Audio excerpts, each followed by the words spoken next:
اگر آپ مسلم ہیں تو حضرت نوح علیہ السلام کے بارے میں جانتے ہوں گے۔ حضرت نوح کی قوم اور حضرت نوح کی کشتی کے بارے میں بھی آپ نے ضرور سنا ہوگا۔ حضرت نوح ایک پیغمبر تھے جن کی قوم نے خدا سے ڈرنا چھوڑ دیا تھا، اور پھر پیغمبر حضرت نوح علیہ السلام نے اللہ سے دعا کی کہ اب تو ہی ان کو اپنے طریقے سے سزا دے اور ان کو دکھا کہ جو گناہ کرتے ہیں تو میں ان کو کیسے سزا دیتا ہوں۔ تو اس وقت اللہ نے حضرت نوح کے لیے پیغام بھیجا کہ میں تمہاری قوم کی طرف سخت عذاب بھیج رہا ہوں اور تم ایک کشتی بناؤ اور اس میں سوار ہو جاؤ۔ تو حضرت نوح نے ایک بہت بڑی کشتی بنائی۔ تو کہا جاتا ہے کہ اللہ نے فرمایا، اے نوح تم اتنی بڑی کشتی بناؤ کہ اس میں ہر نسل کے ایک جانور سوار ہو جائے۔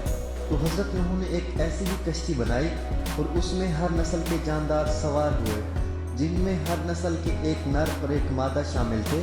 تو اس کے بعد اللہ تعالیٰ نے خوب سیلاب بھیجا اور زمین کا صفایا کر دیا۔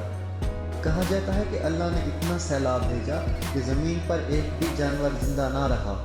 لیکن اب ترکی کے پہاڑی علاقوں میں تحقیق کرنے والی ایک سائنسدانوں کی ٹیم نے حیرت انگیز دعویٰ کیا ہے کہ ان کی ٹیم نے حضرت نوح علیہ السلام کی کشتی ڈھونڈ نکالی ہے۔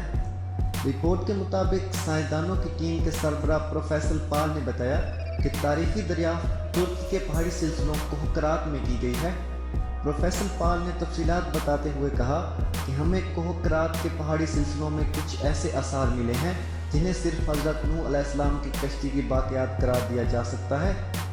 یہ وہی مقام ہے جہاں مذہبی کتابوں کے مطابق حضرت نوح علیہ السلام کی کشتی آ کر رکی تھی، اور ہمیں یقین ہے کہ ہمیں ملنے والے باقیات اور نشانیاں اسی کشتی کی ہیں جن کا ذکر مذہبی کتابوں میں ملتا ہے۔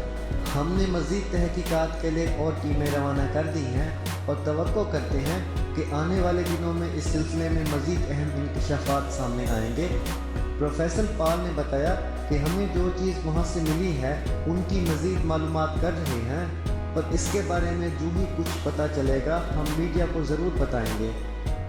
Thanks for watching. اگر آپ کو ویڈیو پسند آئی ہو تو اس ویڈیو کو لائک کیجئے، کومنٹس کیجئے، اور مزید اچھی ویڈیو کے لیے ہمارے چینل ARY پلینٹ کو ضرور سبسکرائب کیجئے۔